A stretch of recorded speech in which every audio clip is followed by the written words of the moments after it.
again. We are on episode 4 of the Youth Justice in Question. It feels like we've got absolutely no time at all to get through this series. So I suppose we'll just start and introduce ourselves. So I'm Andi. I'm Kierra. I'm Devon. Hi, I'm Sean. So you can see we were all prepared for that. So yeah, what we wanted to do, this episode, the final episode of the 4 of the podcast series, is going to be around diversion and solutions, obviously from the multitude of different perspectives that we've got involved in this podcast. So before I hand it over to Sean, our expert in youth justice, I wanted to just set some context, a little bit of context about why diversion is important.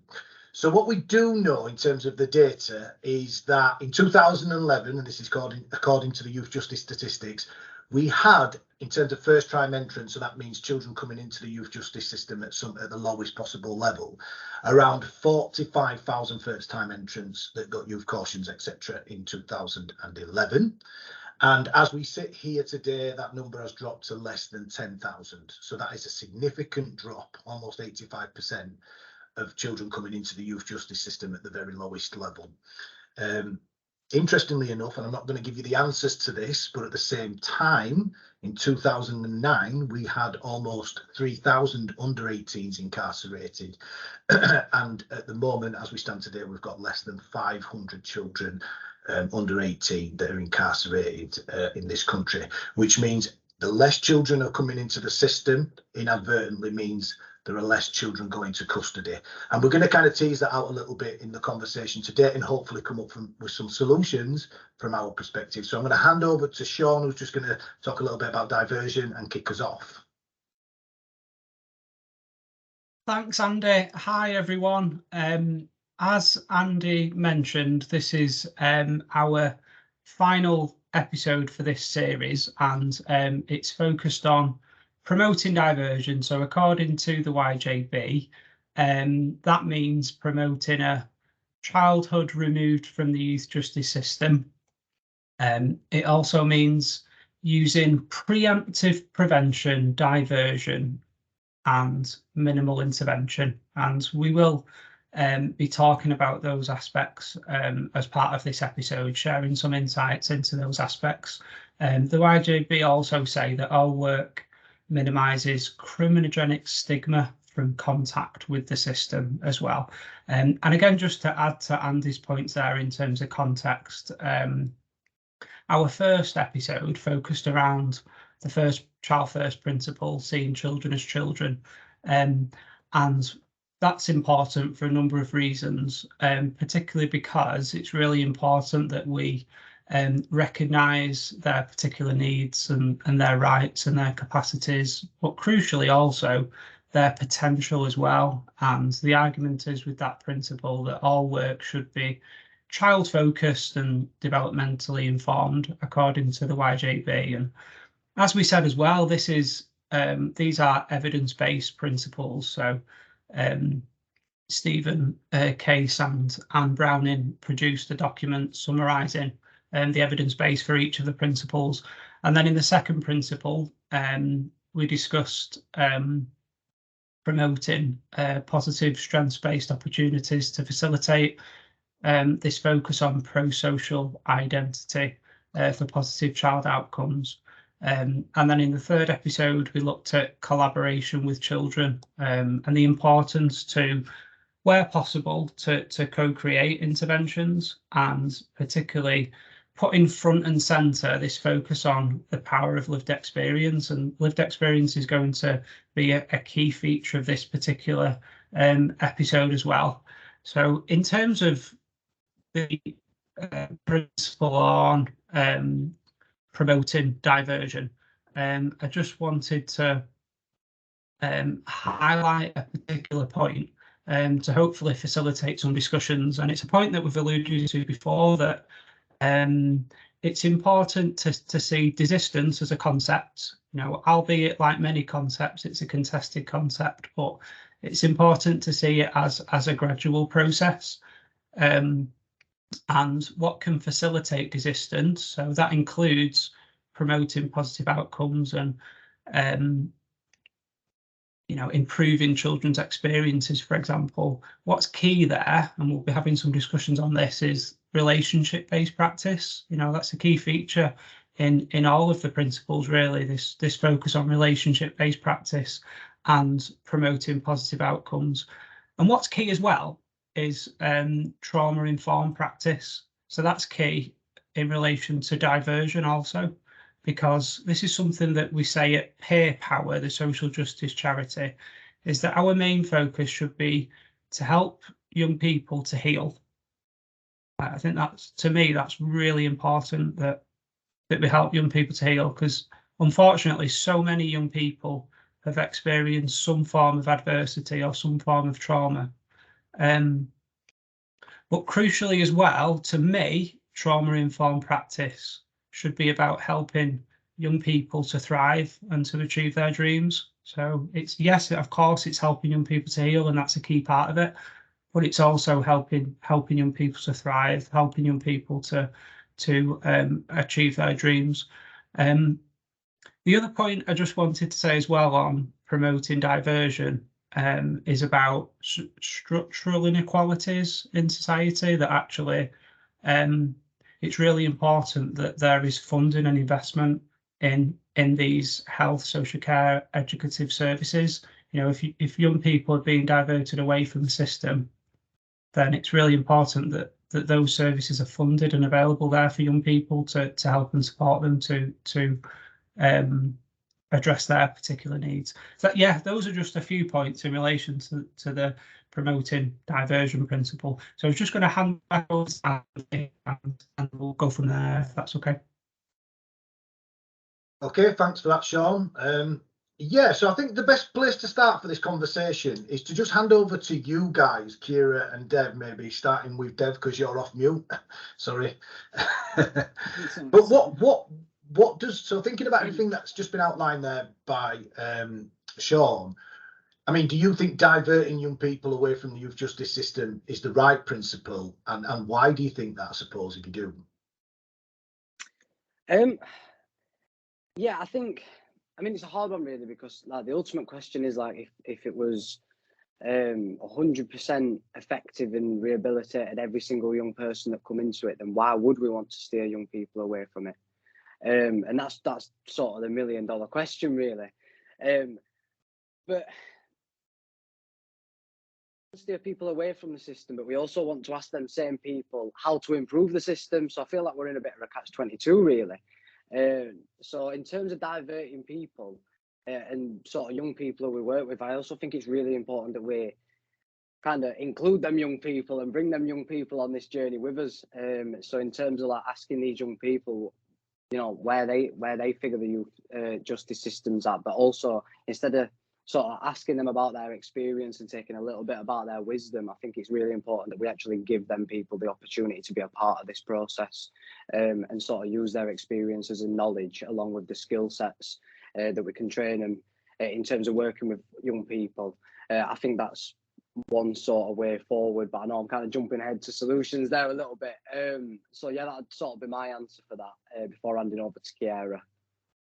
I think that what you're saying there is key, isn't it? Is we need to include children, but we need to recognise that we need to listen to children, their experiences, how they feel, how they think, what they think would work for them. But as adults, we have to put that into practice and create the solutions, because they can't create them because they're in the justice system. They're still struggling. And I think diversion is really important because it's about diverting from stigma and labelling, but young people who have suffered a significant amount of trauma, who've had a lot of adverse childhood experiences, they need support from services.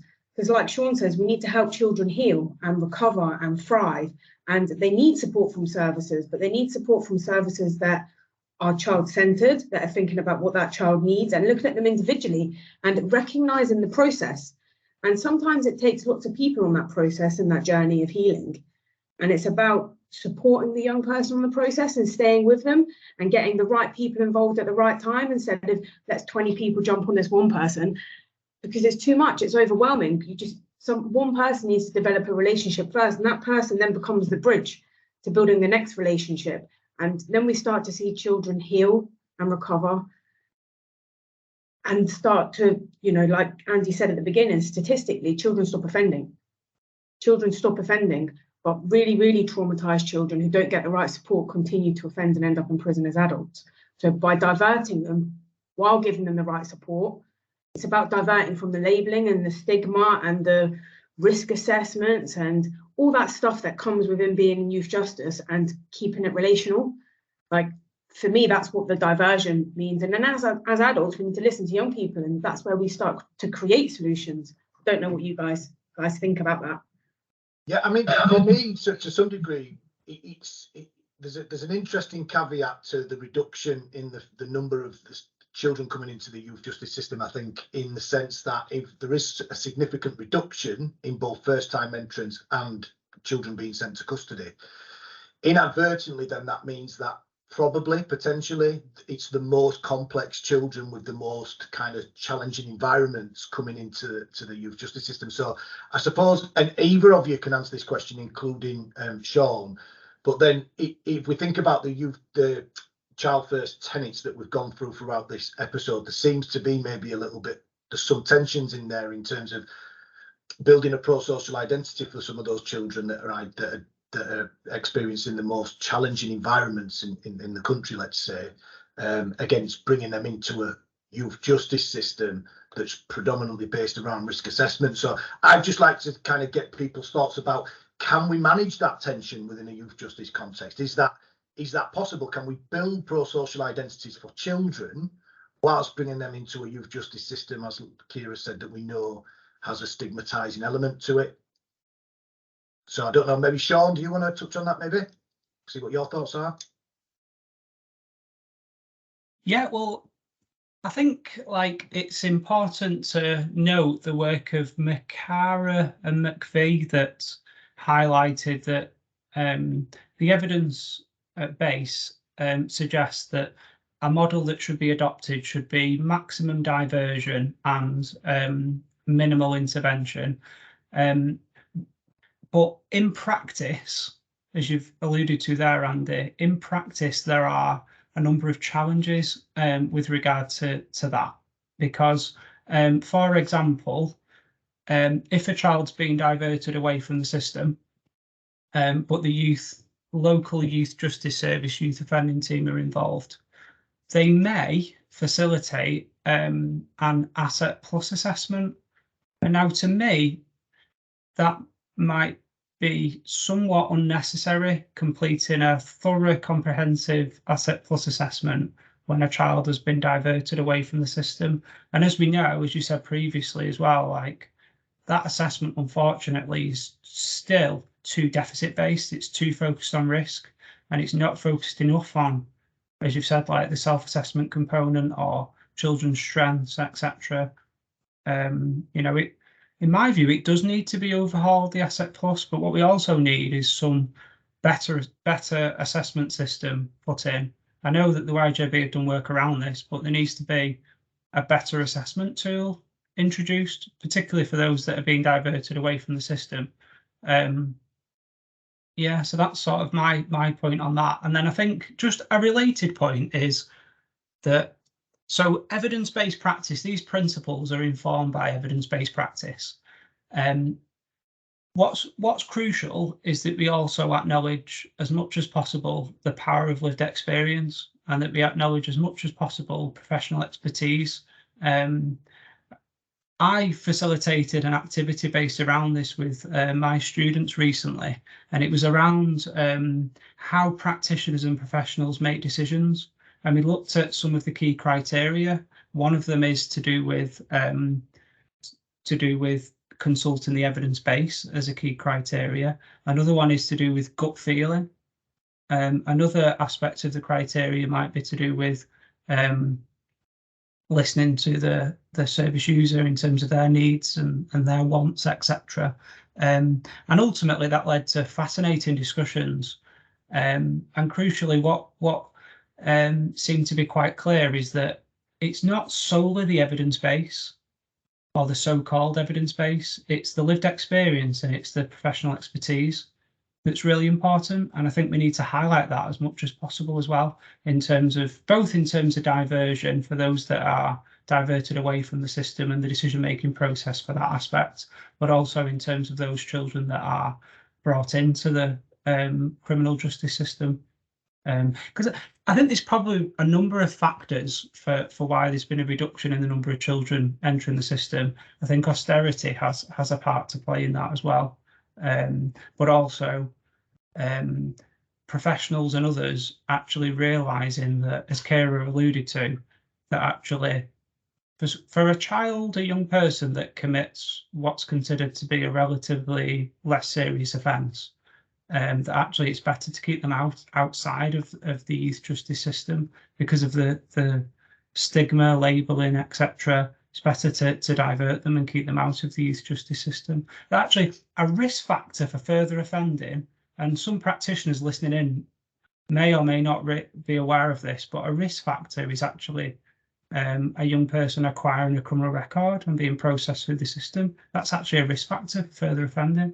So I know that ultimately it's like a bifurcation process where we have less serious offences that young people commit, like divert them out of the criminal justice system, and those that commit the more serious offences then will be processed through the system. But as you've said, Andy, that for practitioners, their workloads potentially have increased in the sense that those children that they're working with have a number of unmet needs and require additional support, etc. as well. So yeah, those are just some of my points on that.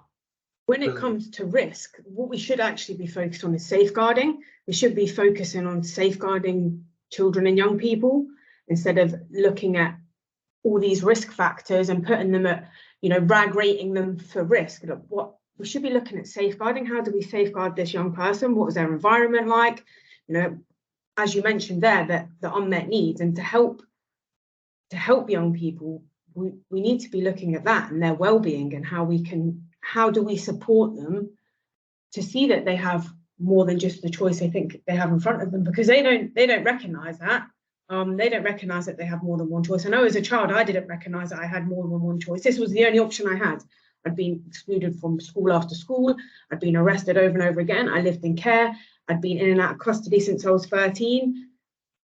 What choice? Where was my life going? I didn't, nothing in my life told me that I was going to be a successful person until I met someone who had similar experiences to me that told me I could be successful because they were successful. And I when I speak to young people, I was speaking to a young person in Secure recently, and they were saying, well, what am I supposed to do now that all this has happened? And I'm like, I was once here. I was once here too. And now look where I am. It doesn't have to be the end. And I think there's power in that. And I think that's difficult, though. It's difficult because not many people with lived experience are employed in services. And I think that's where we have to recognise that people with lived experience should be supported and employed by services, but then upskilled. What training can we do? How can we help them and support them to gain further education? Because there's so many people with so much passion to help young people, but they're just still excluded from services.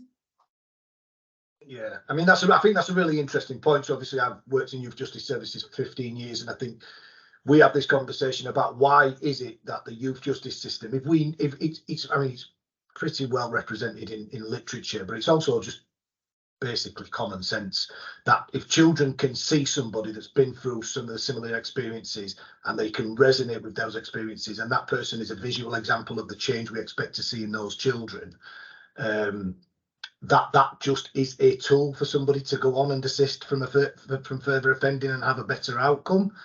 So we talked a little bit about, before we went online, about why we think that those individuals are struggling to get into the youth justice space. I think actually if you go to probation and other spaces, there's probably more likely. My view is that we say we're taking a participatory approach and a collaboration approach with children, but those children are under 18, and for a whole host of other reasons, one being maturity and going through the adversities that they're living in, they're not going to be able to necessarily constructively contribute to discourses around risk assessment, around strategy, around policy. but people like us can, who've gone through that process and are a little bit older but can still resonate and represent that group of young people. So I'm going to put it over to you about, what do you think are some of the challenges for people like us actually getting into the youth justice space? I'll start with you, Dev. So what are the challenges? So are we represented, and what do you think? Why do you think we're not represented if we're not? I think, well, the sort of simple answer to that is no. I don't think we are represented. I think there's a lot of focus on the risk around employing somebody with a previous offence. Now, there could be a few different reasons to that. Personally, I believe it's sort of the structures and the parameters that have been put in place, where this system's been created from a perspective that's not shared with ours. I think it's hard, especially for young people, to come through the system. Very much like you said, as like a role model to say, I can be where you are, and I'm quite envious, Kierra, at the fact that where you work in your sort of sector, you're able to do that. Sort of when working in like the youth justice service, it's really hard because I've got a group of young people who can see me doing what I'm doing, but they can't see anybody in like an influential position. There's nobody in a service manager's position, a director position, and that's really hard. And then when I'm trying to explain that to young people, I don't know, that there's a few challenges, and I know that when I was employed, Rotherham had to jump through hoops and hoops and hoops because of the risk that was around that. They had to produce a lot of paperwork. They had to do timelines on my life. They had to, as part of that, the ex-offenders recruitment policy. It states that you've got to look at sort of if there's a pattern in behaviour, what's happened since the offence, how long has that back. So it's a lot of work on top of the interview itself. So I think there's a few different factors really, but the consequence to that and sort of the downfall to that is that we've got a lot of minority groups that are underrepresented, that get kind of prioritised in interview processes, whereas the lived experience of the justice system specifically is almost not even considered, which is quite astonishing, as like we've already alluded to, and we've already said that there is like sort of subconscious connection in identity when you're working with young people, when you know that you've had them similar experiences. And if that is a tool, and if that's something that's useful, then surely that should be sought after. And like you alluded to, Andy, that if we're working in a service which is for the deprived, for the marginalised young people, we need marginalised and kind of deprived people working in that service to make that reciprocal. So yeah, I think there's a lot of different challenges. And I think whilst working in the service, there's certain things that it's hard to address, because I believe that the parameters and the structures are set up in a way that if I was to kind of speak outside of them parameters, maybe some people wouldn't get what I'm saying, but that's okay, because that they come from a perspective that's not shared like mine. So I'm not saying that I'm right and they're wrong, and I'm not saying that they're right and I'm wrong. I'm saying that together we can make something perfect, but we need to come together first to do that. That'd be my sort of answer on that one. Yeah, so can I just summarise what he said and then come over to you? Yeah. Just because what I heard there is that actually there's a shared identity or a kind of experience that certain demographics in society experience, and what you feel that it's not represented by prioritising, say, people of colour or people, of LGBTQ, or there is a focus on that, but not necessarily on the marginalisation experience of maybe people from dysfunctional backgrounds or people that have come into the criminal justice system. Is that right? 100%, yeah, 100%. I feel like a lot of the time it's a lot easier to go and speak to somebody who's got that lived experience and take sort of a portion of that wisdom and then kind of use that, rather than giving the person with the wisdom an opportunity to come into this service where then you'd have an unlimited amount of wisdom. Yeah, that would be my sort of view. Brilliant. And I think what you were saying as well about shared, like it's about sharing the expertise between people with lived experience, people with academics with professional qualifications, and also practitioners working within the services. And I think that's where we should all be working together. And Devon, don't give up. By the time you're my age, you'll be in a really influential position. It took me 10 years to get employed. I'm the only person like here with my background that's employed, and that took years and years and years and years of persistence and hard work. So it was a journey, and I just hope that part of that journey broke down the barriers for other people, which looks like it's getting there, but it's hard, you know, because I probably communicate with more services in the UK than I do in my little 9x5 mile island, you know, which is crazy when you think about it like that, isn't it? So there's still a long way to go, but I just believe we have to keep pushing forward, because what we're saying and what we're seeing with the children that we work with is that it makes a difference. And even if, you know, children, especially marginalised children that have suffered a significant amount of trauma, that come into services that really do need support, practitioners should be, why don't they match them with a mentor? Why don't they find someone who can be that more supportive relational role if they can't do it?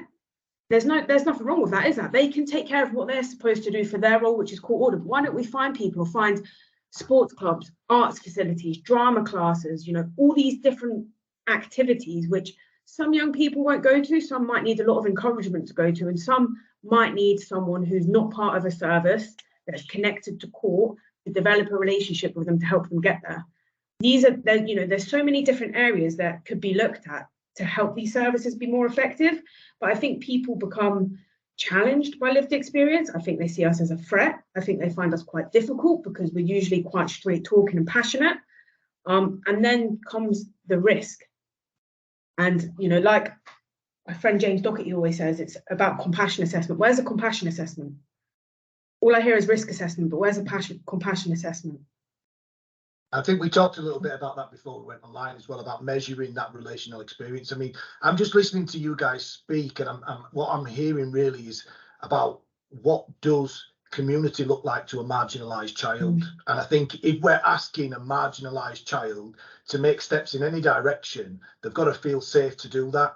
And if they're coming into a professional space that's about risk assessment and jargon and interventions and all the stuff that I've learned over the 15 years, which has been great for my own personal development, but I suppose from my perspective, I know that that's not a safe space for a traumatized, marginalized child.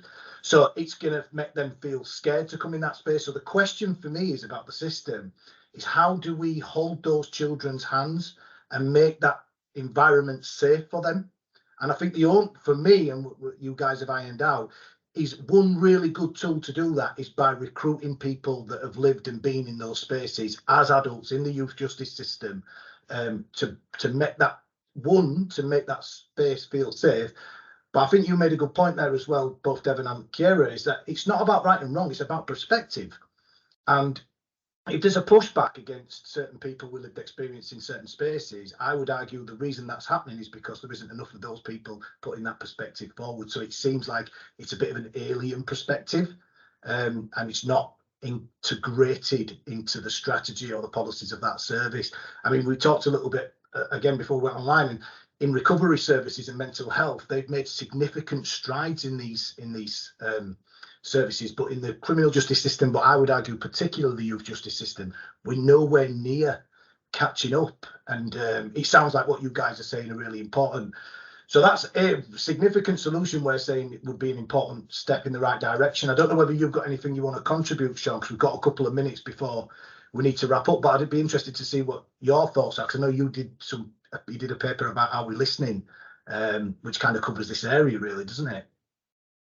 Well, thanks, Andy. Yeah, well, I was thinking there about, first and foremost, as you've alluded to, it's really important that those who are care criminal justice experienced, that there are opportunities for those individuals to be key decision makers, to play a part in how services are run, and crucially to have their knowledge, their insights, their expertise valued, and reciprocity being so key, being so important, in the sense that actually they should be either paid for their involvement and their work that they're doing, or there should be some sort of reward or incentive sort of set up within organisations. I was just wondering if, like, what others' perspectives are on that, in terms of like how organisations can actually facilitate opportunities for people to be recruited who have lived care and criminal justice experiences. Like, what can organisations do, or what should they be doing? So as you guys know, I managed to develop a peer mentor service in Jersey. with the help of people who've been trying to do that, and some who had done it with adults and the recovery services as well. And it took 18 months. It took 18 months. And I was really determined that they had to be paid, because we're asking them to safeguard children and do a professional role, and they need to be paid. And I thought that training was really important, not just for their own confidence and self-esteem, but to help them develop into a professional role, because as a mentor, you are in a professional role, so that they feel that they've got their lived experience, but they've got this understanding of the professional context of what it is to have a relationship with a young person who's in the care or criminal justice system. They need to be paid. We can't be expecting people to come back and use their experiences for free because they don't have a degree in social work, youth justice, criminology. But we can help them develop to get there if that's what they want to do. But I don't think that you need a degree to be able to build a relationship and connect with children. When I was 20 and I met a group of people, I was 20 and I was really coming out of the gutter. The closest people that were going to connect with me were the people that had been where I'd been, because I wouldn't talk to anyone, I didn't trust anyone. I needed to meet people who had similar experiences to me. Couldn't identify my emotions. I was petrified, but I didn't realize I was scared. And I needed people to help me break down and understand that. And they were really compassionate and nurturing, but they'd also been where I'd been. And that was really important to me. Yeah, I think there's two things we're talking about here. I think there's the inclusion of people that are currently receiving services and giving them the opportunities to develop skills, right? But I came into youth justice service, you know, I heard over the radio that they wanted volunteers. I was sweeping a floor in a warehouse. It was nothing to do with my lived experience necessarily why I got the role as a volunteer, and then I was a panel member. So I think there's that part that Kierra's doing, which is vital, but I think there's got to be, firstly, a discussion about the benefits of coming through services, in services. That has to start. The second part then is that once that conversation starts and we recognise the benefits of having a community feel for the children that come into that service, the second part is that we need to proactively go out and seek, where possible, people that have accessed services to come in as full-time employees and professionals, and for them to be seen as commensurate to people with, like Kierra just said, you know, degrees and stuff, because all that stuff can be taught and learned. It's not that difficult when we actually get through the door. You know, like I had the same experience as Kierra, in that when I was offered the opportunity, some people in my service felt it was a bad idea, and HR told my head of service if he takes that risk, it's going to be his risk and not Leeds City Council's risk. So that's a problem. That's a real problem. So we see, even though we see that there are all these advantages to us coming into services for children, there's too many significant barriers for us to go in. So I would question whether we actually believe in the desistance in principle. Because if we're not bringing them through, we're not evidencing that we believe that we're effective at changing and helping these young people have better outcomes. Go on, Kierra, sorry. And including young people in participation that are still accessing services, they need to be paid as well. That's really important, that we're asking them to give their views and share their experiences. There needs to be a reward. We can't be expecting them to do it for free either, whether that's a voucher, money, or tickets to go and see something they want. You know, they need to be rewarded for their time and their expertise, because they need to feel valued. But something that I often hear from young people, and this is usually marginalised young people that have been excluded from school, that have come from really traumatic backgrounds, you encourage them to share their views. And I find having lived experience helps with that. But then they feel like no one listens to them. And then they need to speak to someone else about it. Or, you know, I tell one person and I have to tell another person and speak to another person. I don't want to do that. They just want to say something and see something's going to happen, or someone's going to do something about it. And when that happens, they're less likely to speak up again. So then they're not included, and they don't feel included again. They feel excluded again from a service that they have to go to. Just that's a really good point, actually, Kierra, is just making sure that we're not probably unintentionally tokenistically using the children's voices and you disproportionately using our power, not intentionally, because all of this stuff happens, it's institutional, but we need to, so it's a really good point about making sure that they feel valued through the process. Devon, just as a last point, I mean, you've gone into services and you're in there.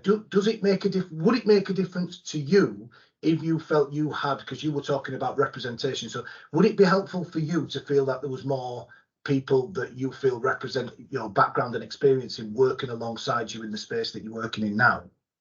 Yes, 100%. I think me and my colleagues, managers, we have some like amazing discussions about stuff what we're talking about, and very much like what we were talking about earlier with like the systems having a different perspective, because we've sort of come from different backgrounds and we've had different experiences. We can compare experiences, don't get me wrong, but just like I may not ever get their full perspective, I don't feel like they might not ever get mine, and that's difficult sometimes. But like I said, that's okay. I think we need to find a space where we can sort of come together and have some sort of shared collective wisdom from both sides. And it's hard because what you was sort of talking about, all these things that sort of need to improve a little bit. But I think it's like a simultaneous approach, because we can ask young people to come and sort of help the system that's probably once, twice, maybe 5 to 10 times failed them. But then when they do get in the service, it can be very like, what am I doing here, man? These don't get me. So I feel like we need to sort of improve the like sort of nurturing, the recruitment, but we need to improve like this area once they actually get in here. So yeah, I think there's a few things that obviously need to happen together. And in terms of being underrepresented, I think, yeah, I am definitely underrepresented, and that is hard sometimes. But that being said, I think it's quite unique for me at the moment. But it does get stressful and it hurts sometimes, man. I'm not gonna lie. Like I said, spaces like these. So for example, like us and the guys who've done the book as well, it just goes to show the fact that we're literally thousands and thousands of miles apart. We work in different services in different sectors, but we've still built this community where we can have discussions like this, and I can feel 100% me while I'm doing it. That's what I wish I could like bring into every local authority. Yeah, it's a very valid point, and I suppose, you know, I'm going to kind of round off, but to some degree it sounds like, so the book that Devon was mentioning is called The Good Prison Officer, and it's us three and another 4 individuals that have been through the prison system that are now professionals that are now able to contribute to literature about how to be a good prison officer from the experiences of both good and bad. So that's the book that he was outlining. But you're right in the sense that we've come together as a group of professionals that have gone through this transition from being service user or young prisoner and coming to a professional space.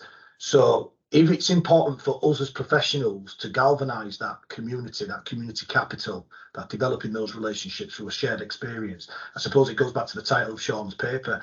Are we listening?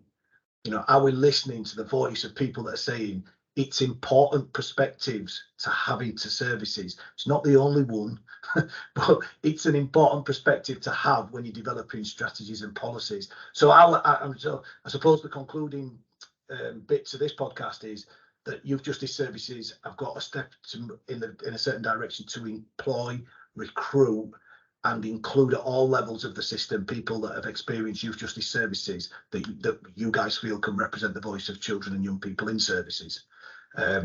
So I suppose that's it. The one thing I would say is that we're considering a next episode, next podcast series. If you want us to deliver a next podcast series, if you could just after the video like the video, and if we get over 50 likes maybe, we could potentially look at doing something in the future where we could invite guests from the youth justice system and a wider from the academic field, so we can just talk some of this stuff through.